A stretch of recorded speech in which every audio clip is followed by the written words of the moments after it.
Bonjour à tous, vous écoutez Frat Pack, un podcast très gaulerie, ça c'est lui qui le dit, présenté par Zama. Dans chaque épisode, Zama reviendra sur le parcours de son invité à travers le prisme de l'art. Cinéma, musique, série, télé, rien ne lui échappera parce qu'il est vraiment, mais vraiment très talentueux. Enfin ça c'est toujours lui qui le dit. Des anecdotes, du rire et du kiff, accroche-toi parce que Frat Pack, ça commence maintenant. Bonjour à tous, bienvenue dans Frat Pack. Vous le savez, dans ce podcast, je passe un pacte plutôt avec mon invité, celui de passer un bon moment comme si on était des amis d'enfance finalement. Mais d'abord, laissez-moi vous présenter mon invité du jour. Et je l'ai reçu il y a quelques années dans un autre podcast. Il avait plutôt apprécié la présentation, donc je me suis dit que j'allais faire un peu comme un bon vieux journaliste de CNews et faire du recyclage. Mon invité du jour, il est humoriste, mais pas que. Il est auteur, comédien, réalisateur, créateur de contenu, animateur. Si Medine a mis le Havre sur la carte du rap game, lui il l'a mise sur la carte de l'humour game. La formulation est pas ouf, mais le curier, c'est monsieur Hakim Omiri. Comment tu vas, Hakim? Comment ça va? Très bien. Bah écoute, ça va, La je suis content. présentation elle est toujours cool. Elle a pas trop vieilli, ça va. Ouais. On va revenir un peu sur ton parcours, Hakim. On va parler aussi, surtout, de tes kiffs artistiques. Ok. Cinéma, série, musique. On commence par la musique avec cette question. Qu'est-ce qu'on écoutait chez toi quand tu étais petit? L'ambiance musicale à la maison. Surtout ma mère qui mettait du son. Donc il y avait du Dalida, il y avait Renaud, Aznavour, Mike Brandt. Ouais. Et sinon il y avait aussi les Beatles. Il y avait Alpha Blondie. Il y avait quoi d'autre? C'est les premiers qui me viennent en tout cas. Ouais, c'est pas mal. C'est un beau panel de musique pour se créer sa petite culture. Et c'est quoi la première claque que tu te prends, toi? Genre quand t'es ado, tu vois, l'âge où tu comprends de la musique vraiment. Première claque musicale, tu t'en souviens? C'est Ayam. Hein. Sayam. Ouais, c'est mon cousin qui me fait écouter l'école du micro d'argent Ok. en après-midi et je trouve ça incroyable. Ouais. Voilà, ouais. C'est la vraie claque. Là, c'est Ouais. Tu commences bien en plus. Parce Ayam, que, avec ce que ça raconte. ouais, je crois que c'est ça, hein, parce que des sujets, une façon de parler que j'avais pour le coup jamais entendu avant. Quoi. Ouais. Voilà. Et c'est quoi ton rapport là aujourd'hui à la musique? Est-ce que t'en consommes beaucoup? Pas trop? Autant qu'avant? Non, beaucoup moins qu'avant. Ouais, beaucoup moins qu'avant. Avant, j'avais du son tout le temps dans les oreilles. Ouais. Maintenant, beaucoup moins. Parce que il y a moins de gens que je trouve intéressants à écouter et à réécouter. Ouais. Que j'ai moins de temps. Quand j'ai du temps, j'aime bien être dans mes pensées pour réfléchir à des choses. Ok. Et en fait, quand tu écoutes de la musique, finalement, tu écoutes les pensées de quelqu'un d'autre. Ouais. Même si tu les partages. Donc ouais, j'essaie d'avoir des moments plus d'introspection pour réfléchir à une direction artistique, à ce que j'ai envie de raconter. Là, j'ai une émission qui est toutes les semaines, du coup, je suis tout le temps en réflexion en vrai. Ouais. Et quand je suis pas en réflexion, je suis dans l'action. Et donc, j'ai moins le temps d'écouter du son. Parce que pour moi, le son, ça doit vraiment s'écouter. Et j'en écoute beaucoup moins aussi parce que en vivant au Havre, j'avais ma voiture. Ouais. Donc en voiture, tu écoutes souvent du son, etc. Maintenant, tu peux écouter des podcasts en plus. Mais comme j'ai plus de voiture, j'ai moins ce temps où je suis isolé et je peux écouter du son. Et il y a les transports, mais c'est pareil, je profite des transports pour bosser. Pour réfléchir. Ouais. En fait, tu bosses tout le temps finalement, en réfléchissant. Maintenant, ouais. Ouais, ça prend une place. Et tu me parlais des podcasts, c'est vrai que je pose pas cette question alors qu'en vrai, est-ce que tu écoutes beaucoup de podcasts toi? Parce que j'ai l'impression que ça remplace ouais. un petit peu la musique pour beaucoup, j'ai l'impression maintenant. Bah ouais. Tu vois, j'avais reçu Merwan Ben Lazar, pareil, qui me disait ça, qui me dit qu'il écoute pas de musique et en fait il écoute tout le temps des podcasts quoi. Quasiment que ça. Ouais, c'est un moyen de s'enrichir intellectuellement aussi. Ouais. Alors c'est pas les mêmes émotions que la musique, mais ça peut être aussi enrichissant. C'est une autre forme quoi. C'est Ouais. une autre forme. Est-ce que quand même t'as une petite playlist là du moment, t'as des artistes là quand même que t'écoutes? Là, à l'heure où on parle, par exemple au hasard, il y a Medine qui a sorti un nouveau projet. Non mais clairement j'allais te citer Medine. Ouais bah oui. Il vient de sortir un nouveau son, Il est un tellement nouvel constant. album. Ouais. Donc forcément j'écoute Medine. D'ailleurs quand je l'ai invité dans l'émission, tu vois que je connais déjà C'est certains vrai. sons, même C'est si vrai. j'ai paniqué parce que je m'attendais pas à ce qu'ils me tendent le micro à un moment donné. Ouais. Et donc j'ai bafouillé mon bac. Mais à part ça,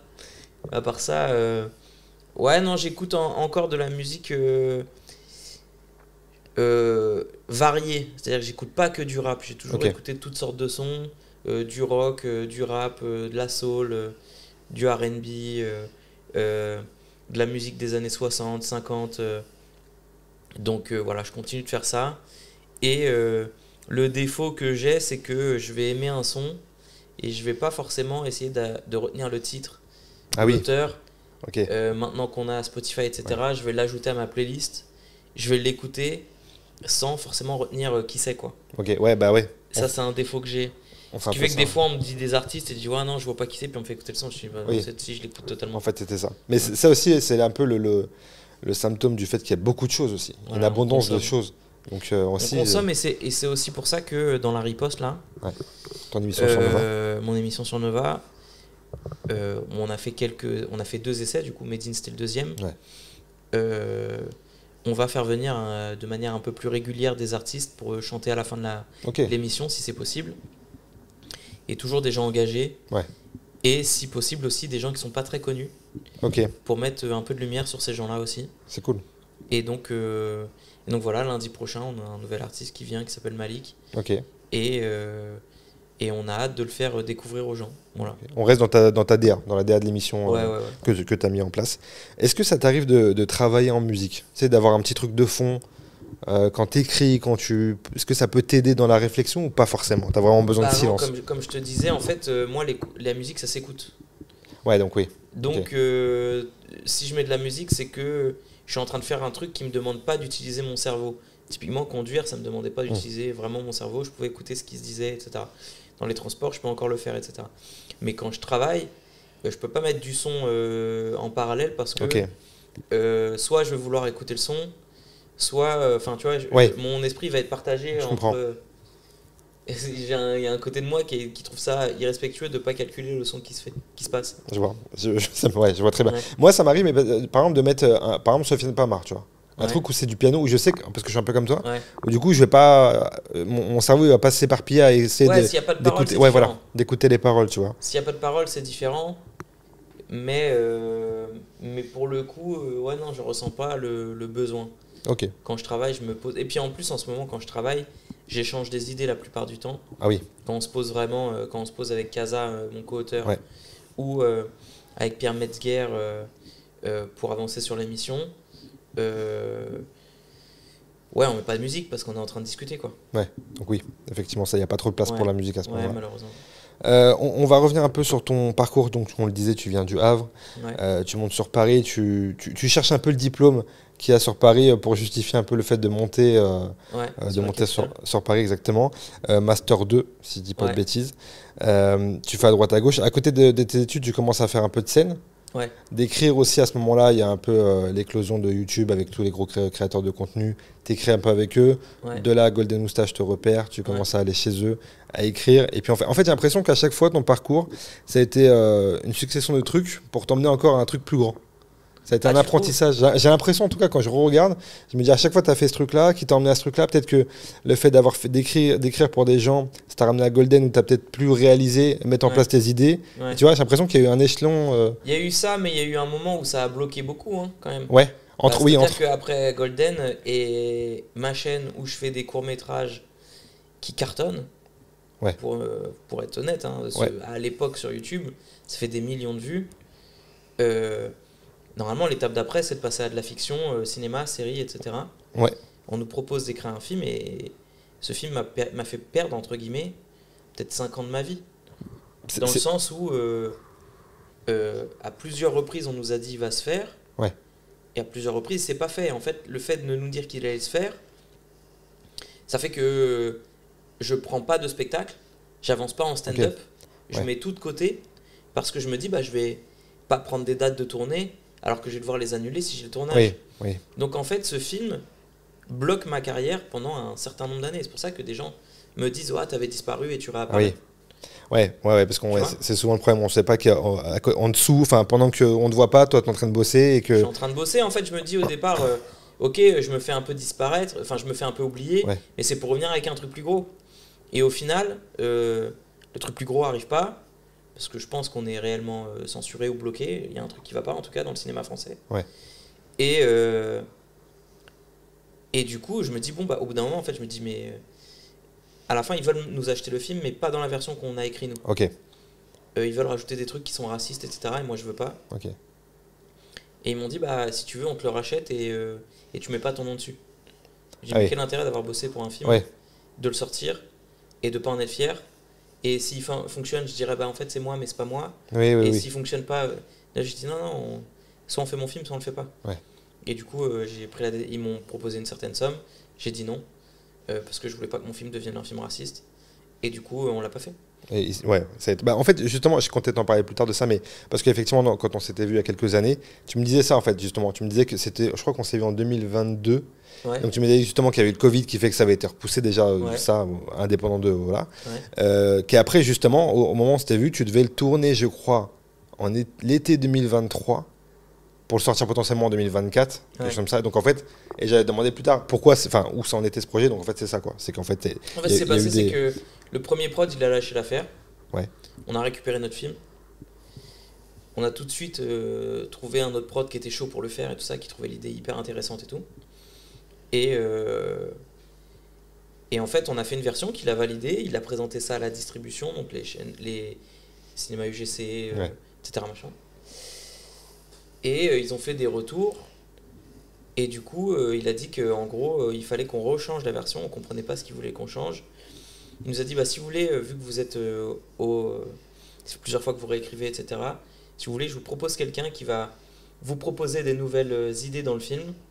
Et ensuite, c'est vous qui validez. Ok. Et nous, on s'est dit, bon, ok, si on a le dernier mot, Oui. peut-être qu'on a besoin de 109, hein, peut-être qu'on a fait le tour, qu'on comprend pas ce qu'ils veulent. Écoute, pourquoi pas. Et la personne réécrit, ça prend des mois. Chose que nous, on aurait fait en 3 semaines, vite fait, quoi. Enfin, ça aurait pas été long, quoi. Pas aussi long. La personne réécrit, en fait, la nouvelle version, elle est remplie de blagues racistes, de clichés racistes. Ouais. Et du coup, quand on a réunion avec la prod, on se dit, bon, bah, on est d'accord que la nouvelle version, elle est nulle. Ouais. C'est pas ce qu'on attendait, je pense qu'il a pas compris le message, etc. Tu vois. Et eux, ils nous disent, bah non, mais c'est la version qu'on préfère. Et donc, avec Kazan, on s'est regardé, on s'est dit, c'est pas possible, en fait, on n'a pas pu se tromper à ce point-là. Oui. En fait, eux, ils avaient une mission. On leur avait dit dès le départ qu'on voulait pas faire un truc raciste, pas cliché, pas machin. Ils nous ont dit, ouais, mais c'est exactement ce qu'on veut faire. On est d'accord, on stoppe la main, on part là-dessus. Et au final, ils nous valident un film où mon personnage principal, dès la première page, il va emprunter de l'argent à un dealer de son quartier pour partir en vacances. Ouais.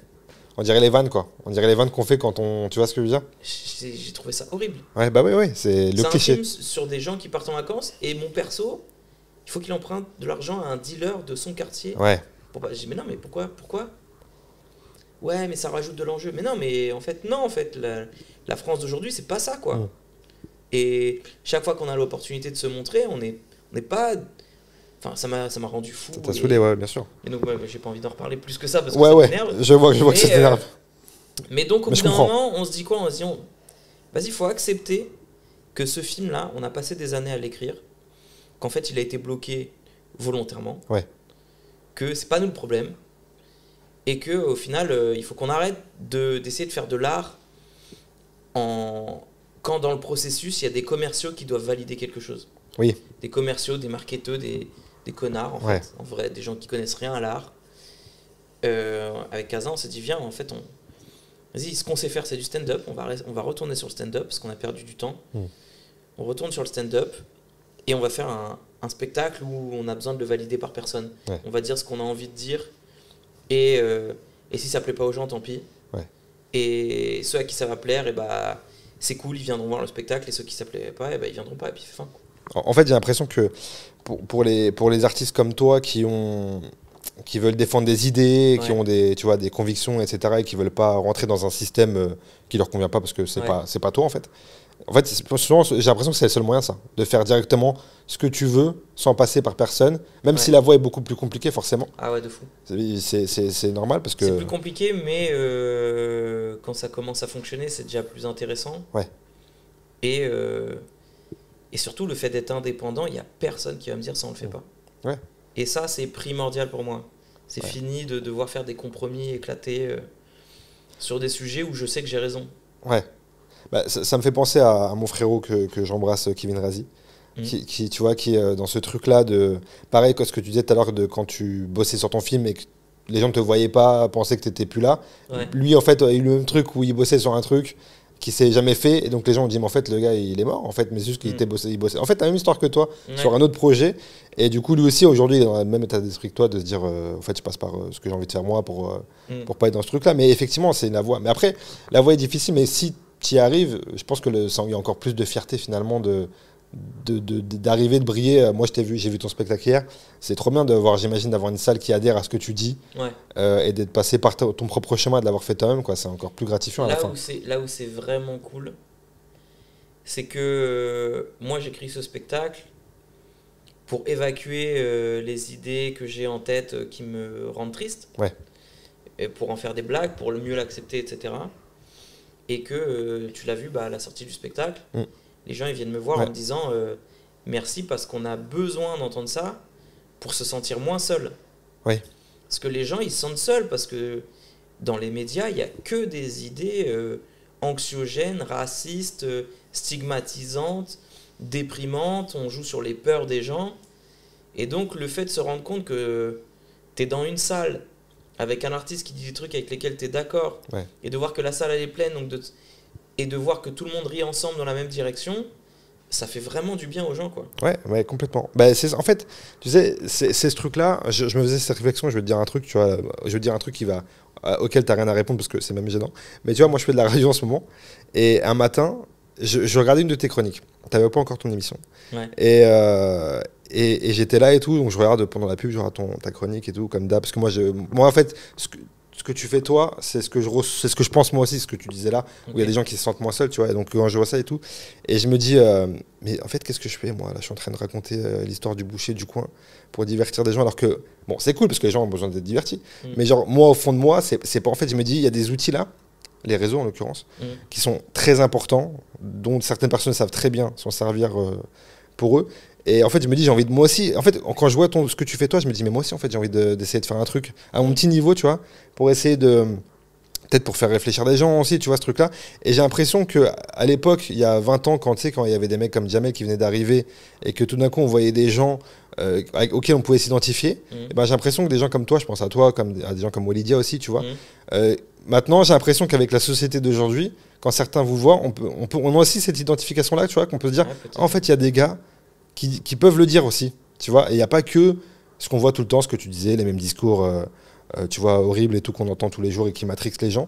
Et j'ai l'impression que vous faites partie de ce courant-là, et je trouve que c'est hyper important de le faire, et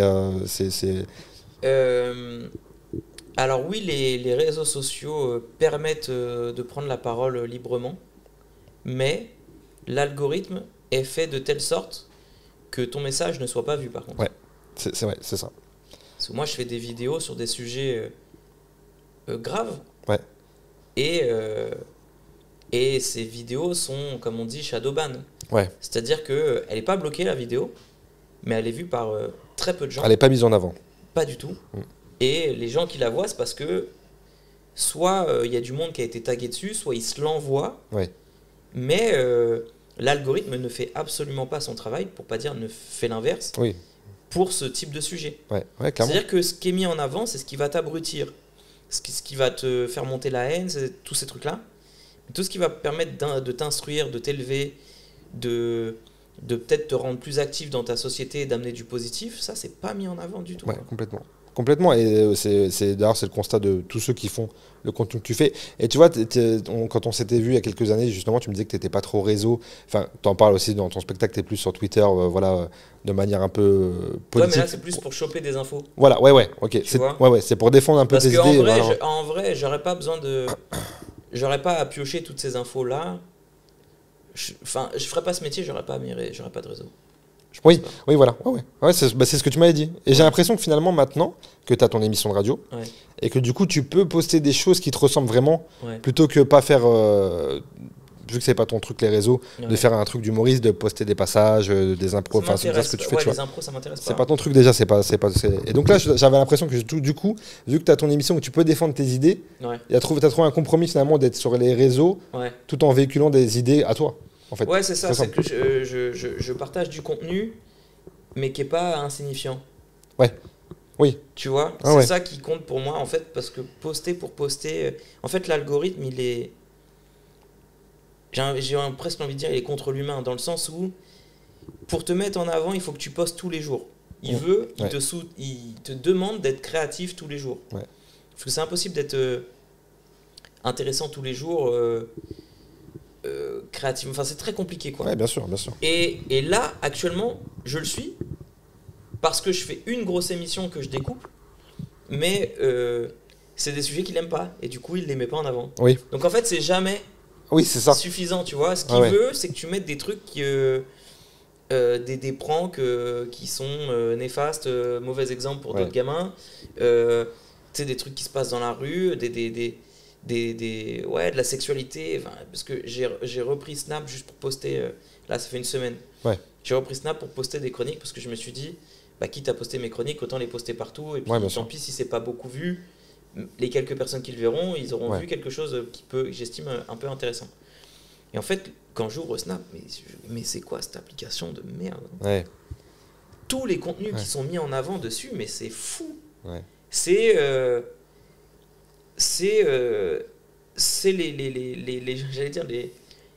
les gens les moins éduqués qui sont mis en avant. C'est des trucs de télé-réalité qui mettent en avant la bêtise. Attends, mais je vais ouvrir pour donner des exemples. Vas-y. En vrai. Mais c'est vrai, c'est ça. Et d'ailleurs, ça, c'est vrai sur tous les réseaux. Au final, tu vois, c'est pour ça que souvent, les gens font tout le temps la même chose. Dès qu'ils ont trouvé un filon pas très intelligent qui fonctionne, tu vois, il va être dupliqué à l'infini et ils vont essayer de reproduire le truc là pour. Voilà. Tu vois. Regarde, je te lis juste les titres. Vas-y.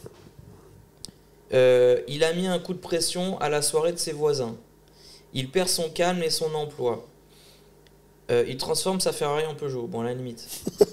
Il drague comme personne. Les limites existent pour être franchise. C'est l'émission de Frenchy Shore. Ah oui, Frenchy Shore, là, oui, sur MTV. On a tout volé à son perso Dofus qui se venge x 1000. Tu sais, c'est que des trucs qui font appel aux bas instincts humains, quoi. Ouais, c'est ça. La colère, la haine, les scandales, les machins. Rien de... rien d'intelligent. Rien d'intelligent. Rien d'intelligent, mais clairement. Il arrive fonce dé à son date, enfin que des trucs, voilà. Ça me fait penser à une trend pardon, qui est sur le réseau, peut-être tu l'avais passé, le truc de ça vient d'où. Tu l'as vu passer ce truc-là? C'est insupportable. Ça, en fait, j'arrive même pas à comprendre. C'est de la provocation pour voir comment les gens réagissent. Puis après, tu dis, c'est un prank. Mais non, mais franchement, qu'est-ce que t'apportes au monde en faisant ça, quoi? Et en fait, là où c'est super vicieux, c'est qu'il y a beaucoup de gens qui regardent et qui commentent et qui sont d'accord avec ce qu'on vient de dire en disant c'est débile, mais du coup c'est un cercle vicieux parce qu'ils ont quand même regardé, mais tu sais, il y a des gens qui se rendent pas compte en fait, qui sont dans le système involontairement. Tu alimentes le truc, tu ça. Donnes raison à l'algorithme. Ouais, mais je pense que commenter les trucs intéressants. Voilà, c'est ça en fait, c'est exactement ça. Parce que je pense que tout le monde n'a pas ce recul de se dire, mais là en commentant, même si c'est pour dire que c'est de la merde, et ben en fait c'est trop tard. T'es déjà dans la machine. T'as déjà contribué au fait que le truc il soit alimenté. Donc ouais, c'est hyper compliqué, mais ouais, c'est qu'en plus ça faisait partie des questions que je voulais te poser. Si tu sentais la censure sur les réseaux aujourd'hui, malgré le fait que tu postes continuellement, ça fait partie des trucs, Énormément, je sens énormément de censure.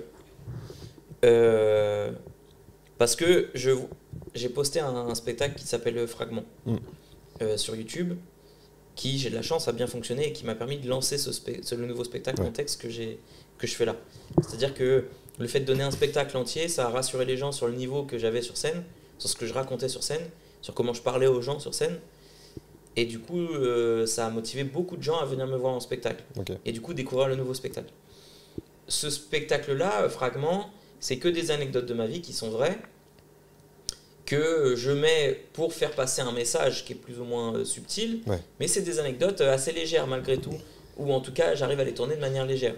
Même si c'est du contrôle au faciès, si c'est des trucs comme ça, je le tourne de manière légère. Ces vidéos-là, sur les réseaux, elles ont pu faire 400 000, 800 000, etc.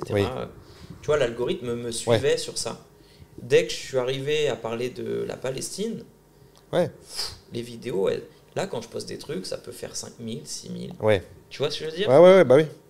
Il y a Mais, des mots qui sont... donc, l'algorithme n'est pas avec moi, mais les 5000, 6000 qui voient, c'est des gens qui sont beaucoup plus engagés, beaucoup plus déterminés, beaucoup plus... ils vont réellement me suivre pour mes idées. Et du coup, ces gens-là sont des gens qui, potentiellement, vont vouloir voir contexte parce qu'ils vont comprendre qu'il y a un lien avec ce spectacle qui est direct. Bien sûr. D'ailleurs, j'invite les gens qui te suivent, effectivement, et qui n'ont pas vu en spectacle, à aller te voir en spectacle parce que c'est exactement... si les gens te suivent pour ce qu'ils voient, c'est ce qu'ils verront aussi sur scène. Ouais, c'est dans la même veine. Exactement. Donc, j'invite les gens à prendre leur place. J'ai oublié ma question. Pendant que tu parlais, je voulais rebondir sur ce que tu disais. Oui, non, c'est ça que je voulais dire. C'est que malgré du coup que les vidéos font moins de vues maintenant, est-ce que tu le vois est-ce qu'il y a quand même dans tes salles, ça se remplit via les réseaux? Est-ce que quand même t'as un suivi du public? Tu le vois ou pas forcément plus que ça? Pour le moment, la tournée se passe très bien. Ok. J'ai quasiment fait toutes mes dates complètes. Ouais, ok. Mais j'ai fait en sorte de prendre des petites salles. Parce que comme je m'autoproduis, je voulais pas prendre le risque de me retrouver un déficitaire. Oui, c'est clair. Parce qu'après, je suis à la rue, quoi. Ouais, bien sûr. Donc, j'ai pris des petites salles pour, entre guillemets, prendre la température. Ouais. Et en fait, quasiment tout est complet. Il n'y a que Montpellier qui n'était pas complet. Ouais. De pas beaucoup. Et ce qui rend ouf en plus, c'est que j'avais beau dire je passe à Montpellier. Une fois que je suis passé à Montpellier, j'ai reçu là les messages de gens qui me disaient tu passes quand à Montpellier. Ah oui, vois, c'est souvent comme ça. Ouais, c'est souvent comme mais ça. tu vois, ça c'est les réseaux. Je choisis pas qui peut voir mon message, etc. Et comme je te disais, il est filtré. Mais les gens qui tombent dessus, en fait, ils s'engagent plus, ils prennent des places. Ouais. Donc et puis même en vrai, je suis dans une quête de sens. Et même si je pouvais faire que des petites salles toute ma vie, et que ça me permet de vivre, ça me va très bien en fait. Ouais, j'ai pas vocation à devenir le prochain Jamel Debbouze, je m'en fous. Ouais. Ah ouais, tant que tu es en accord avec ce que tu fais. Et que... Ouais, je veux que ça ait du sens ce que je fais et j'ai pas envie de me travestir. Donc ça fait moins de vues, tant pis, tant que les gens avec qui je partage ça, on est en accord et que ils me soutiennent et que je peux continuer de le faire en toute indépendance, tout va bien. Est-ce que tu es un gars de base plutôt optimiste ou pas forcément? Ouais, moi je suis optimiste. Ouais. Là, tu l'es là quand même? Malgré tout le contexte actuel, tu l'es quand même pour l'avenir? Ouais. Ouais. Ouais, parce que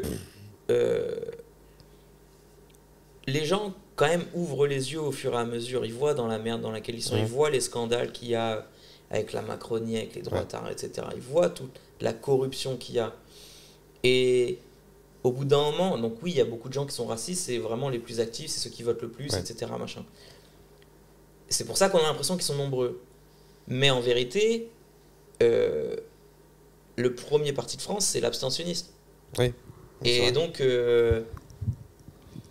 c'est ces gens-là qu'il faut motiver à aller voter parce que eux, ils sont pas racistes. Et je pense que s'ils votent pas, c'est parce qu'ils sont dégoûtés du système. Ouais. Et donc, il faut réussir à leur faire comprendre que pour changer le système, il n'y a que deux solutions. Soit c'est la révolution, et donc il faut être prêt à donner sa vie. Ouais. Soit il faut voter, parce qu'il n'y a pas d'autre choix en fait. Ouais, bien sûr. On l'a vu avec les gilets jaunes, on l'a vu avec la réforme des retraites. Si tu essaies de négocier pacifiquement, tu te fais tabasser. Donc c'est soit la révolution, soit les votes. Donc si tu n'es pas prêt à faire la révolution, il faut voter. Et tu ne peux pas te plaindre de l'état dans lequel on est si tu ne participes pas à essayer de le changer. Ouais. Oui, ça c'est clair. C'est clair, mais en fait moi je suis sur la même longueur d'onde que toi. Tu vois, moi je suis musulman, ma femme elle est palestinienne, et du coup... Donc tu es antisémite? Oui, oui, c'est la base, bien sûr. Ouais. Ça commence par là. Ouais. Mais non, mais tu vois, j'ai ce sentiment hyper paradoxal de me dire des fois, genre j'abandonne en fait. Genre des fois je me dis viens, on s'en va.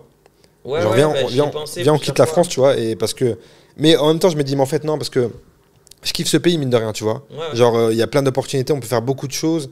Et je sais qu'il y a une majorité, comme tu le dis, qui est d'accord avec ces idées-là, avec nos idées. Il y a beaucoup de gens qui veulent partir, c'est vrai. Mais du coup, des fois, je me dis, mais en fait, j'ai l'impression que c'est trop gros pour nous. Et quoi qu'ils, ils vont finir par... Et en fait, il ne faut pas penser comme ça, parce que sinon, personne ne fait rien et on se laisse couler, tu vois. C'est hyper paradoxal. Vas-y, dis-moi. Déjà, tu as réfléchi à peut-être partir. J'ai des gens hier soir, après le spectacle, qui m'ont dit, pour être très clair avec toi, des rebeux, qui m'ont dit... c'est trop oppressant. Tous les jours, ça parle d'islam, de musulmans, de voile, de machin. C'est trop oppressant. On nous fait réellement comprendre qu'on n'est pas des Français, qu'on ne veut pas de nous, etc. Machin. Du coup, il y en a qui m'ont dit moi, je pense partir potentiellement en Asie où il y a des pays musulmans Oui, oui. et où tout le monde vit ensemble et ça se passe bien en fait. Donc il y a des gens qui pensent à partir. Il y a des gens qui, comme tu le disais tout à l'heure, disaient ouais en fait il faut lâcher l'affaire parce que t'as pas la main dessus, etc. Oui. Et ça sert à rien, enfin faut arrêter de te battre. Sauf que la vérité c'est que quand tu vois une injustice, quand c'est dans ton cœur, c'est impossible de faire comme si elle n'était pas là. Oui, exactement. C'est-à-dire que moi, je pourrais te dire, ouais, bah en fait, on se bat dans le vent, ça sert à rien, vas-y, j'abandonne. Ouais. Sauf qu'en vrai, je continuerai toujours d'être scandalisé par l'injustice. Donc en vérité, je sais que je ne resterai pas indifférent, je sais que je continuerai à m'émouvoir, à réagir, à être en colère, etc. Donc c'est me mentir que de dire que j'accepterai à un moment donné. Ouais. Donc c'est soit effectivement, oui, tu pars, et du coup, tu abandonnes le pays aux fachos, et du coup, le pays sombre parce qu'ils ont des idées de merde et ça va jamais aller mieux. Soit tu dis non, mais en fait, c'est nous qui avons raison, le vivre ensemble, ils mentent en fait, parce que le vivre ensemble, il fonctionne tous les jours. Ouais, bien sûr. On est 68 millions et globalement, on ne se fait pas agresser tous les jours. On marche C'est la dans normalité, la rue, bien tout sûr. va bien, on va au restaurant, tout va bien. Je veux dire, oui, il y a eu des événements tragiques, mais c'est ponctuel, c'est rare, tu vois ce que je veux dire. Bien sûr. Globalement, les gens, ils vivent ensemble. Et il n'y a que qui souhaitent une guerre civile en vérité. Ouais, bien sûr. Ouais, et en c'est plus, clair. ils disent ça alors qu'ils seraient jamais prêts à aller devant. Exactement. Donc, et en fait, c'est des gens qui vivent dans un monde qu'ils fantasmé. Ils vivent dans un monde fantasmé en fait. Ouais. Ils sont dans une quête d'une France qui a jamais existé et qui existera jamais. Ouais. Et ils ont aucune vraie solution à apporter si ce n'est la haine de l'autre. Et en fait, leur haine des autres, elle vient surtout d'un problème qu'ils ont avec eux-mêmes. Ouais, bien sûr. Bah, c'est souvent ça. C'est en majorité ça. Donc, moi, j'ai décidé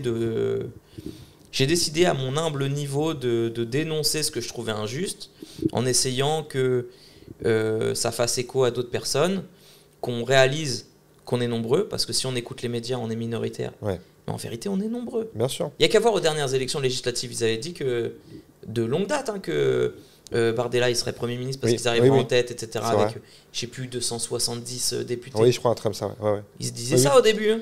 Ouais, c'est vrai. Et au final, c'est la gauche qui est arrivée en premier. Ouais. Alors ils ont dit que c'était pas suffisant, c'était pas la majorité, du coup c'est pas la gauche qui a gagné, etc. Bon, ils trouveront toujours un moyen de baiser les gens. Mais s'il y avait eu une majorité absolue, ils n'auraient pas pu faire autrement que d'accepter. Parce qu'après, il restait que ça ou le coup d'État. Ouais, exact. Et donc, il faut faire prendre conscience aux gens qu'en vrai, c'est nous la majorité. Mais ils ont réussi à nous faire croire qu'on était minoritaire. Et du coup, les gens sont démotivés, déprimés. Ouais. Et se disent ça sert à rien de combattre alors qu'ils comprennent pas en fait qu'ils sont majoritaires. Mais le plus dur, c'est du coup de leur refaire prendre espoir que on est majoritaire. En fait, c'est essayer de leur faire. Moi, s'il y a un truc que j'aimerais dire aux gens, c'est que même si tu penses pas que ton vote va changer grand-chose, voter, ça prend 5 minutes. Oui. Est-ce que c'est si grave que ça de prendre le temps pendant 5 minutes, même pas, tu vois, parce que souvent c'est à côté de chez toi. Quoi, bien sûr. D'aller voter et si tu as voté, si on est nombreux à le faire, ça change les choses. Et si on n'est pas assez nombreux, ça change rien et quelque part, bah du coup ça change rien. Donc t'as rien perdu dans les deux cas, tu vois ce que je veux dire ? Il n'y a rien à perdre. T'as rien à perdre à voter, donc vote. Ouais, c'est clair. Je suis assez d'accord. Je suis complètement d'accord. Sans transition, mais un peu quand même. Est-ce que tu es bien à Paris ? Toi qui es un mec du Havre. Ouais, ça va. Ouais, non, ça va. J'ai pris mes habitudes, mes marques. Non, ça va. Moi, j'habite en plus proche Paris. Avant, j'habitais dans Paris. Ok. Maintenant, j'habite proche Paris. Y a le métro. Ouais. Donc, je peux aller dans Paris facilement. Et j'y vais pour travailler et j'ai ma bande de potes. Donc, non, ça va maintenant. Jamais tu t'es dit, je retourne au Havre un peu. Bon, après, Medine, il fait de la musique, donc c'est pas pareil. Mais tu sais, il a réussi à garder son attachement au Havre et venir à Paris. Donc, c'est plus facile quand tu fais de la musique, tu peux pas jouer. Toi, tu peux pas jouer à distance. Bah ouais, non, faire moi, les scènes. j'ai pas le choix. Tout ce que je fais se passe à Paris. Ouais. Les émissions, bien sûr. Les plateaux de stand-up, tout se passe là-bas, quoi. Évidemment que si je pouvais faire ce métier ailleurs, je serais pas resté à Paris. Il n'y a aucun intérêt. En fait, pour moi, être à Paris, c'est parce que ce que tu fais ne peut pas être fait ailleurs. Mais si tu es, je te dis une connerie, boucher plombier. Barre-toi en fait. Ouais, bien sûr. Pourquoi tu t'infliges de vivre dans cette ville si tu peux le faire ailleurs? Ouais. Par contre, là où je dois être honnête, c'est quand même... Donc Paris, oui, il y a des bouchons, etc. Moi, après, j'utilise que les transports, donc je m'en fous. Oui, il y a des côtés négatifs à Paris, mais il y a des côtés incroyables à Paris. C'est-à-dire que même si tu n'as pas d'oseille, tu peux sortir tous les soirs pour faire des trucs culturels. Enfin, Oui. il y a plein de choses. Ouais. Tu peux manger à n'importe quelle heure, Ouais. selon le travail que tu fais, etc. C'est vrai. Il y a un nombre de sorties, de choses à faire. C'est sans fin. Ouais, en termes de culture, En termes de culture, en termes de connaissances, en termes de... Tu sais, tu peux aller dans des ateliers pour discuter avec des gens. Tu peux aller à des trucs, des discussions sur des livres, des sorties sur des films. Pour la culture, vraiment, c'est... Et du coup, pour t'enrichir personnellement, humainement, intellectuellement, c'est hyper bien. Ouais. Si tu as le temps de t'y consacrer. Oui, bah oui. Ouais. Ah ouais, oui. Après, si tu n'as pas ça, si tu n'as même pas cette volonté-là... va vivre ailleurs, va vivre dans un coin tranquille en vrai. Bah ouais, je suis d'accord. Mais ça, t'habites à Lyon. Oui, Lyon, j'habite à... je trouve ça un peu éclaté. Hein. Ah, tu trouves ça éclaté la ville? Bah non, c'est pas ça, c'est que... Culturellement, tu veux dire? Par rapport à... C'est pas ça, faut que je sois précis parce que j'ai pas grandi ici. Mais Oui. Ce que je veux dire, c'est que moi, tout ce que je vois... Alors je sais que les réseaux sociaux, c'est pas la réalité. Ouais. Mais tout ce que je vois des réseaux sociaux, des informations qui me viennent de Lyon, c'est les mecs d'extrême droite dans les rues qui font des dingueries. Ouais. Et quand je discute avec tous mes potes de Lyon, parce que j'en ai beaucoup, ils me disent que vraiment c'est la merde en ce moment à Lyon. Ouais. C'est que la ville, elle est vraiment divisée en deux. T'as les gens qui sont de gauche, qui essaient de vivre ensemble, qui sont peut-être un peu trop bobos ou je sais pas quoi. Et de l'autre, t'as l'extrême droite qui essaie de faire sa loi. Et c'est pas le genre de ville dans lequel j'aimerais habiter. En fait, c'est bien que tu me dises ça parce que c'est totalement vrai ce que tu dis, tu vois, le côté extrême droite et tout. Et en fait, moi, j'habite pas dans Lyon même, j'habite à côté, j'habite à Villeurbanne. Et en fait, moi, je traîne qu'avec des personnes comme moi, tu vois, qui me ressemblent dans ma pensée, etc., avec ma famille, ma belle famille, etc. Et du coup, ce côté-là, extrêmement, je le vois jamais, tu vois. Ouais. Après, moi, je suis pas lyonnais de base. Ça fait 3 ans que j'habite ici, tu vois. C'est ma femme qui est lyonnaise, tu vois. Mais et du coup, je vois pas ce côté-là. En fait, je l'ai limite découvert sur les réseaux que en fait, il y avait ces mecs-là ici et que c'était limite. C'est un QG. Ouais, exactement. C'était un QG, que c'était limite une majorité de voir ça, tu vois, ce truc-là. Mais moi, dans mon côté, après le spectacle, oui. Quand t'es dans Lyon même, tu le vis, tu le vois. Il y a un gars qui m'a fait un truc bizarre à la sortie du spectacle hier. Bah, il y a des chasses. Ici, je suis allé manger avec 2 humoristes hier soir après le spectacle. Il y en a un, il m'a dit il y a des ratonnades. Ouais, exactement. Et une fois, il y a 3 gars à la sortie d'un plateau de stand-up qui m'ont attendu à la sortie et qui m'ont coursé. Ils voulaient me tabasser. Ouais. Mais c'est vrai, c'est réel. C'est réel. On le voit d'ailleurs. Pareil sur Twitter, on le voit de temps en temps. Il y a des mecs qui dénoncent, on le voit. C'est très très grave. Et on parle de Lyon. Et c'est laissé. Ouais, c'est exactement. C'est laissé parce qu'il y a moyen de stopper ça. Bien sûr. Mais la politique laisse faire. Et donc c'est pour ça que je dis aux gens, vous ne pouvez pas vous permettre de ne pas vous intéresser à la politique parce que tout est politique. Votre quotidien est politique. Si vous avez le droit de faire telle ou telle chose ou si vous n'avez pas le droit de le faire, c'est politique. Et donc, s'il y a des trucs qui vous énervent, vous scandalisent, que vous trouvez injustes, il faut voter, il faut le dire. Ouais, complètement. Non mais complètement. Et donner de la force à ceux qui sont contre ça. Il faut soutenir. En fait, faut pas penser que ton geste va être inutile. Ouais. Parce qu'en fait, tous les gestes sont utiles, même si tu penses que ça va pas l'être et que c'est minime. Pourquoi Retailleau fait une carrière entièrement juste sur l'islam là en ce moment? Ouais, clairement, ouais. Il fait que ça. Alors il y a Retailleau. Je vois même pas la différence entre lui et Bardella. Ah bah oui, là, tu vois ouais, là, clairement. C'est censé être la droite républicaine. Ils ont rien de républicain. Ouais. Ils ont les mêmes mots que l'extrême droite. Ouais. Et donc, clairement. Si ces gens montent, entre guillemets, dans les sondages et surtout dans les médias, parce que les médias raffolent de ce genre de mecs qui prennent la parole pour dire de la merde, si ces gens montent, c'est parce qu'ils estiment que de toute façon, les musulmans, les arabes, les gens des cités, les renois, etc., ne votent pas. Et donc, on peut leur chier dessus constamment. Ça n'a pas d'importance vu qu'ils votent pas. C'est pas eux en fait, eux veulent être élus. Donc, ils parlent à ceux qui votent. Oui, voilà, c'est ça. Et donc, si demain, les descendants d'immigrés, les musulmans, tous les gens qui ne sont pas représentés dans les médias se mettent à voter, ils deviennent importants. Exactement. On a 6,8 millions de musulmans en France, ce qui paraît. Si ces gens votent, mais on renverse les élections, ça y est. L'extrême droite, il s'est oublié. Exactement. Et donc, ce que je dis, c'est que si les gens se permettent d'avoir des propos extrêmes, c'est parce qu'ils ne sont pas sanctionnés dans les urnes. Donc, il faut voter. À partir du moment où les gens vont voter, on va les respecter parce qu'on va dire on va peut-être arrêter de leur chier dessus parce que on risque de se faire éliminer aux prochaines élections. Ouais, exactement. Oui, c'est ça en fait. C'est exactement ça. En fait, il faut se rendre compte on a un poids. On a la carte. C'est nous qui avons le pouvoir en fait entre les mains et c'est pas le contraire. Ouais. Parce que si, comme tu dis, si tout le monde demain prend conscience de ça et le fait vraiment, en fait, c'est fini. Ouais. Entre guillemets, tu vois. Vite fait, on parlait du Havre. Il y a quelqu'un qui m'a demandé de te demander de citer 4 défauts au Havre. Ah, c'est pas sympa. Quelqu'un que tu connais, hein, très très proche. Hein. J'imagine, ouais. Tu vois de qui je parle, peut-être, probablement, de qui ça vient ou pas. Tu vois de qui ça vient? Qui m'a demandé de te demander ça ou pas? Je sais pas, Casa, non? Par exemple. Il m'a dit il sera incapable de m'en donner plus de 2, tellement il est chauvin. Est-ce que tu vas le faire mentir? Attends. Plus de 2. Attends, ça demande réflexion. Là. Déjà, ça demande réflexion. Parce que... Il n'y a jamais eu autant de réflexion. T'as vu? Depuis le début du podcast. C'est la question la plus compliquée qu'on lui a posée là pour l'instant. Si, il y a un défaut. Il y a un défaut que je vois. Bah, déjà, le premier, Édouard Philippe, maire du Havre.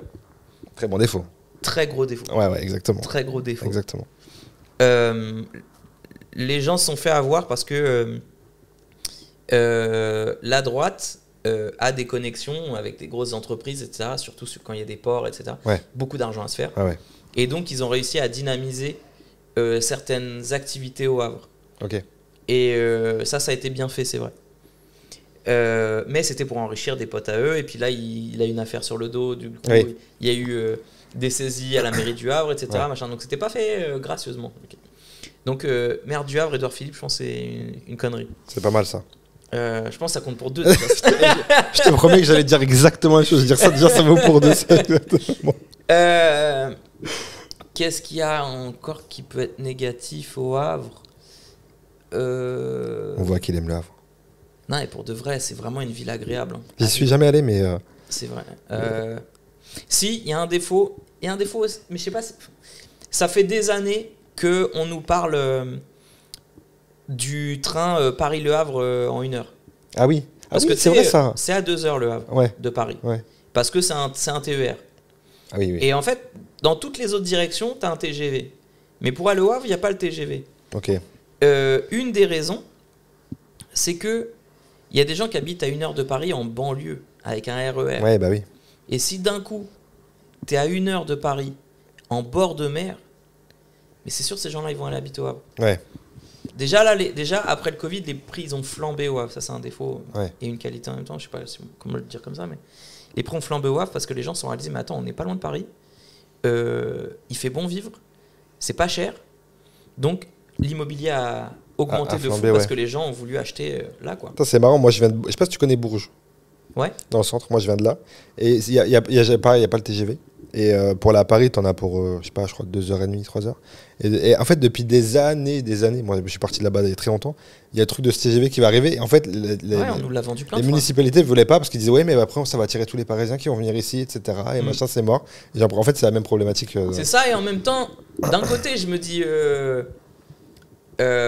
effectivement, ça peut être un danger, etc. Et en même temps, de l'autre, je me dis, ça peut dynamiser un peu plus encore la ville, etc. Donc, je sais pas quel avis avoir là-dessus. Mais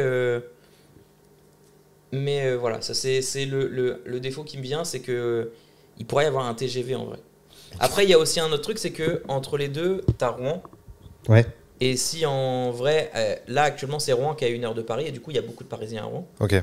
Et je me dis, c'est sûr que voilà, si les gens sont à 1 heure du Havre, ils vont plus aller habiter à Rouen. Ah ouais. Oui. Voilà, et donc je pense que Rouen met son veto pour que ce truc ne se passe pas. Il y a un complot. Il y a un complot de Rouen. Ouais. Je vois que l'heure tourne bien comme il faut. Je vais avancer un peu. Casa, on laissera voir si Casa valide que ça fait 3, que ça fait plus de 2. On fait un petit jeu vite fait. Vas-y. Le petit jeu, il est très simple. 1 minute pour me citer le maximum de bonnes réponses. C'est des questions très simples. Aussi simples que cite-moi un acteur français. Il n'y a pas de piège. Okay. C'est juste une question de rapidité. Et voilà, tout simplement. Ah oui, je me rappelle, j'avais fait un bon score. T'avais déjà fait ça, non? Je sais plus si je le faisais quand je t'avais reçu. Bon, ok. Peut-être. Vas-y. Il me semble avoir fait un petit jeu avec toi, mais vas-y. On avait fait je me rappelle, on avait fait un jeu de Twitter. Je te lisais je t'avais lu des tweets et tu devais me dire si oui ou non tu les avais likés. On avait fait un truc comme ça. Est-ce que tu es prêt? Vas-y. Est-ce que tu peux me citer 3 films avec Robin Williams? Hook, Le Cercle des Poètes Disparus et Will Hunting. Une série Netflix. Stranger Things. Un humoriste français. Yacine Bellous. Un film Marvel. Spider-Man. Un rappeur du Havre. Medine. Un film avec Taraim. Un prophète. Un film sans Taraim. Les Blancs ne savent pas sauter. Un créateur de contenu sur YouTube. Canard réfractaire. Une actrice française. J'allais dire Michel Bernier. Je veux le prendre. Virginie Fira. Un footballeur français. Thierry Henry. Un dessin animé de Disney. Le Roi Lion. Un film de Scorsese. Gang of New York. Une émission de radio. La Riposte. Un DJ français. Un DJ français. Cat Killer. Une humoriste française. J'allais dire Amel Bent. C'est fini. Ça y est, on a fait 1 minute. Tu t'en sors pas mal, hein. T'as passé aucune réponse. Ouais. 1, 2, 3, 4, 5, 6, 7, 8, 9, 10, 13, 14, 15 bonnes réponses. Humoriste française, la Bajon, du coup. Oui. Non, mais, et puis Michel Bernier, c'était bien. Mais elle joue la comédie, hein. Elle fait des... Oui, mais moi je te le prenais. Des téléfilms, je crois. Juste pour le panache, moi je te le prenais, Michel Bernier, y a pas de problème. On va parler vite fait un petit peu de cinéma de série, ça te va? Vas-y. T'es chaud? Tu t'as le temps d'aller encore au cinéma ou pas? Pas plus que ça. Quasiment pas, mais je suis allé voir quand même le dernier film de Blanche Gardin. Ok. Par, on va dire, soutien. Okay. Et j'ai passé un bon moment. C'est quoi ton film de chevet, genre? Le classique. Tu retombes dessus, tu peux le mater et tu passes un bon moment. Je dirais, dans ces cas-là, Maman, j'ai raté l'avion. Ouais, c'est ta petite valeur voilà, sûre. Mais non, c'est pas parce que je suis pas le genre de gars qui revoit beaucoup des films. Ok. S'il y a un film que j'ai beaucoup regardé, c'est Marie à tout prix. Ah oui. Voilà, parce qu'il y a des films comme ça qu'on a regardé enfant et qui... Enfin enfant, jeune du moins. Et qui après, quand tu regardes adulte, bah en fait, il a mal vieilli. Ouais, il y a des trucs qui sont... Ah bah il y a des trucs qui sont... Tu peux plus quoi. Bah avec... Ace Ventura. Carré, ouais voilà. C'est ça que tu l'avais déjà dit? Non, mais c'est souvent celui-là auquel on... C'est insupportable. C'est ceux-là auxquels on pense maintenant quoi. On parlait de cinéma en début de podcast. Tu penses un jour remettre un pied dans le cinéma ou pour l'instant c'est vraiment pas... Là pour le moment c'est pas l'objectif du tout. Ouais, là t'es sur autre chose. Et c'est marrant parce que c'est maintenant que je m'y intéresse plus du tout, que j'ai plus envie de ça, tu vois, qu'on me sollicite pour jouer des rôles et tout. Mais j'ai pas envie en fait. J'ai l'impression... Déjà j'ai pas envie de participer à un truc avec lequel je suis pas 100% d'accord. Ouais, oui. Bah surtout maintenant que t'es dans cette démarche-là de vraiment faire ce que t'as envie. Ouais. Et que des trucs avec lesquels t'en as. Parce qu'on nous a fait croire qu'au début il fallait accepter des trucs un peu nuls pour faire un peu ta place. Oui. Et une fois que t'es en place, là tu peux vraiment t'exprimer. Ouais. Et en fait j'ai décidé que non en fait. Okay. Décidé que non, je ferais directement ce que j'ai envie de faire. Bah oui, mais ça c'est les mecs du Havre, ça, on les reconnaît. Donc ok, mais pourquoi pas à l'avenir? On sait jamais si à un moment donné, il y a un truc, t'arrives à faire un truc qui est en accord avec toi. Si on me laisse le droit de produire exactement ce que j'ai envie de raconter, sans me censurer, ouais. Pourquoi pas? Ok, pourquoi pas. Mais maintenant que je fais cette émission, faut que ça mérite vraiment que j'y accorde du temps, quoi. Ouais. Mais t'es le genre de gars qui fait les choses à 100% généralement. Ouais, c'est ça. Une série, est-ce que tu regardes un peu des séries, toi? Ouais. T'as le temps parce que ça, c'est très chronophage aussi. Hein. Ouais, je sais. Ouais, mais en ce moment, je préfère regarder des séries pour me vider la tête quand mon cerveau tourne trop. Ok. Que. Voilà. Tu regardes quoi du coup en ce moment? T'es sur des trucs? Je suis en train de regarder Severance. Ouais. Le truc sur les. Bien sûr, ouais. Sur Apple TV. L'aliénation au travail, là. T'en penses quoi? T'aimes bien? Je trouve ça intéressant philosophiquement. Ce que ça raconte. Saison 1, 2? J'en suis à la 2 là. Peut-être à la 2? Ok. Ok, ouais, c'est moi, quand j'avais vu la saison 1 il y a 2 ans, je crois, elle est sortie, bref. J'avais kiffé vraiment parce que je me suis dit, enfin un truc original un peu. Ouais. Pas une série de keufs dans les hôpitaux et compagnie, je trouvais ça cool. Ouais, il y a un concept. Et ouais. Donc ça, c'est la dernière série que t'as maté là? Je l'ai pas fini encore, je suis au milieu de la 2e saison. Ok, t'es dessus. Est-ce que t'as une série all time? un truc pareil, que t'as kiffé. Pas forcément re-regarder, parce que c'est pas ton truc, mais genre, c'est ton petit classique, quoi. Ton Maman, j'ai raté l'avion. The Office. The Office, ouais. Ouais, The Office, mais sinon, moi dans les séries drôles à suivre, etc., Family Guy. Ah oui. Pour moi, c'est au-dessus. Est-ce que tu regardes un peu, je pense à toi parce que ça me fait penser à, enfin, cette série, ça me fait penser à toi. Est-ce que tu regardes un peu les séries, tu sais, les séries de Rami Youssef, de Mo, ça te parle ou pas? Ah ouais, est-ce que tu regardes un peu? Non, j'ai pas regardé les séries. T'as pas regardé? J'ai regardé ses stand-up avant. Ouais, t'as regardé leurs shows. Ouais, ils sont sur Netflix d'ailleurs. J'ai pas regardé les séries. Ouais, bah je te conseille Mo.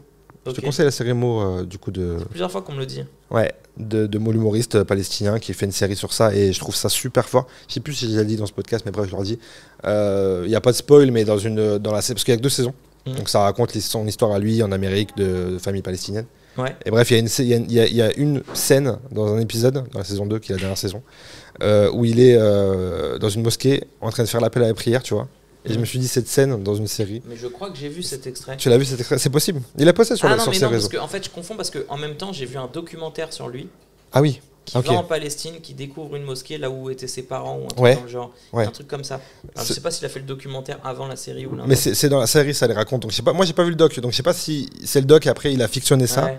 Je sais pas, mais effectivement, c'est ce truc-là. Okay. Et quand j'ai vu cette scène, je me dis, c'est incroyable. Je me dis, j'ai transposé ça en France.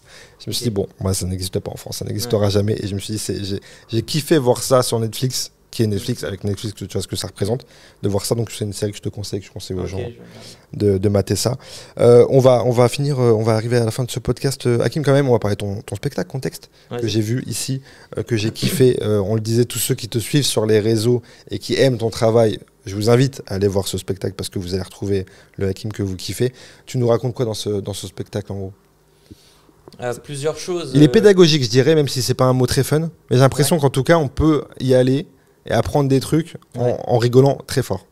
Ouais, c'est-à-dire que je me suis dit, les gens dans ce spectacle, ils vont être coincés 1 heure avec moi à rigoler. Ouais.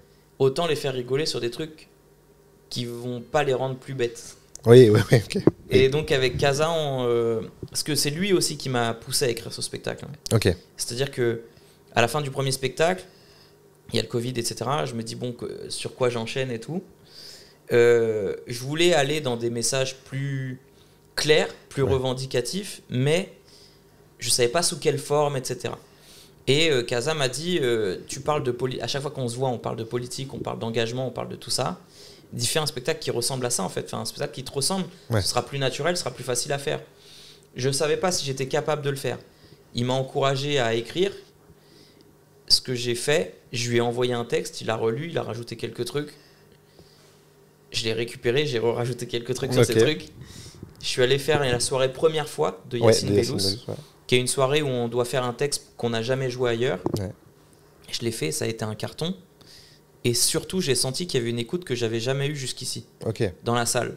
Parce que j'amenais un sujet qui n'était pas un sujet lambda, qui concernait tout le monde dans la salle, que les gens avaient peut-être jamais entendu parler. Et du coup, en même temps que je les faisais rire, je les informais. Et du coup, l'absurdité des informations que je leur donnais les rendait... Il y a eu un truc un peu électrique dans la salle qui m'a fait me dire, ok, en fait, peut-être on tient un truc là, peut-être c'est ça qu'il faut faire. Ben, c'est exactement ça. Moi quand j'ai vu ton spectacle, j'en ai parlé à des potes aujourd'hui, à des collègues et tout. Ouais. Je leur ai dit, mais allez voir, parce que c'est exactement le genre de truc où vous allez rire et vous allez apprendre des trucs. Et en plus, tu fais des métaphores, du coup, pour nous ramener dans un truc un peu gaulerie. Et en plus, là où je dis pédagogique, c'est que tu expliques les rêves pour ceux qui n'ont peut-être pas les rêves de l'actualité. Si tu parles de telle ou telle personne, aussi, tu nous dis pourquoi tu parles de cette personne et pourquoi cette vanne, elle est là, parce que cette personne, elle a fait telle ou telle chose. Donc, c'est hyper bien écrit, big up à Kaza, du coup, qui t'a aidé. Faut pas les oublier, les auteurs. Exactement. Et donc, c'est pour ça que je dis ça. Mais je pense que du coup, les gens ressentent. C'est ce qu'ils ressentent dans ta salle, c'est ce que tu me dis. Ouais, c'est ça. Tu dis, ils ont 1 heure avec moi. Est-ce qu'on pourrait pas essayer de faire un truc où c'est gagnant-gagnant? C'est-à-dire que eux, ils sont venus pour rigoler, ils ont rigolé, mais en même temps, ils ont appris des trucs. Et quand ils ressortent, bah, peut-être qu'ils vont discuter avec des gens. Ouais, c'est ça. Tu vois, de ces sujets-là. Exactement. J'ai une nana qui est venue voir mon spectacle. Elle est venue avec son frère qui vote RN. Et il me connaissait pas. Et elle m'a dit, je l'ai emmené te voir parce que bah, du coup, j'espérais qu'il y ait des sujets un peu intéressants. Et elle m'a dit, bah, sur le chemin du retour, on a discuté comme jamais on a discuté. Ça a ouvert le débat. Parce que pendant 1 heure, il est obligé de fermer sa gueule aussi. Ouais. Tu vois, c'est pas des débats de famille. Oui, c'est pas vrai. des trucs où il va te dire un truc, puis toi tu vas t'énerver, puis tu vas rebondir, puis en fait personne s'écoute. Là pendant une heure, il n'y a que moi qui parle. Ouais. Et du coup, j'ai pu aller au bout de mon cheminement de pensée, et lui il a été obligé de l'écouter, Ouais. même si je l'ai arnaqué en riant, tu vois, en le faisant rire. Mais ce qui fait que sur le chemin du retour, il a discuté avec sa sœur et elle m'a dit, je pense qu'il s'est passé un truc dans sa tête. Ok. Ouais, il est obligé de prendre l'information. Voilà. Donc du coup, Après, il peut pas... ne pas être d'accord. Oui, Mais je tourne les choses de manière assez claire pour qu'en fait ce soit pas possible de pas être d'accord avec ce c'est que je ça. raconte. En fait, tu dis c'est logique. Ouais. Justement avec les métaphores que tu utilises aussi. Ouais. Tu vois, de quand tu t'es Ouais. arrêté en plein milieu de la route, il y a une voiture qui arrive, il y a une Ouais. voiture A ou B. Tu vois, c'est très clair. Tu vois, donc Ouais. tu dis bah oui, en fait oui, c'est logique. Tu vois, même si tu y pensais pas, quand tu le décris, tu dis en fait oui. Ouais. Tu vois, donc ça, je comprends le truc de l'information. Je donne quelques dates. Tu joueras donc à Paris tous les vendredis à partir du 12 septembre au Métropole. Ouais. À Non, Paris. non, non, au théâtre des Mathurins. Oh, ah mais j'ai vu Métropole. Le Métropole, ça s'arrête là. C'est fini maintenant. ça se finit C'était là. actuellement. Ok. Et voilà, c'était actuellement. Et à partir du 12 septembre, je passe au théâtre des Mathurins Théâtre des une fois Mathurins. par semaine, qui est une grosse salle. Du Tous coup, les vendredis. j'ai peur parce T'as que peur. je suis toujours Oh indépendant non, non, t'es pas- et que il faut que ça se remplisse. ça va se remplir. Il faut aller le voir. Nice le 11 octobre, Chambéry le 16 novembre et le 23 novembre à Lille. Ouais, t'as aussi. vu, les dates sont un peu loin parce qu'on a fini la première tournée. Ouais. Et on Et va du coup, rajouter. Tu recommences Une à Paris et nouvelle tu tournée, repars, voilà. tu repartir en tournée. Est-ce que tu as une petite reco à nous faire? Allez, je te mets une petite reco parce que je t'ai demandé. Ouais, alors caméra, Reco, Canard Réfractaire sur YouTube. Ouais. Pour vous informer, c'est très cool.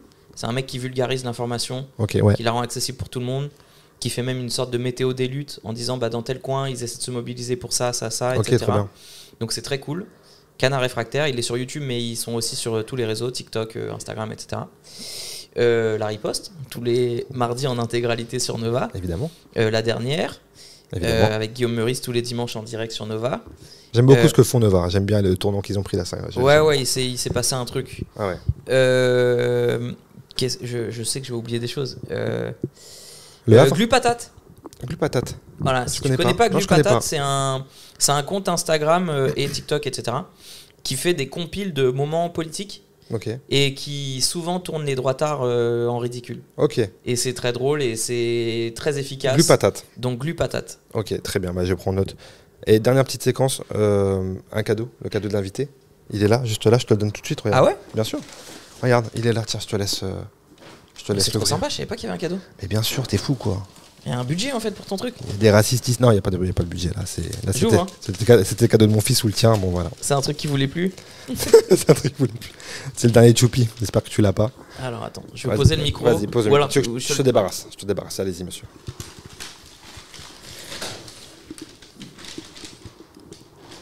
Alors ça c'est stylé.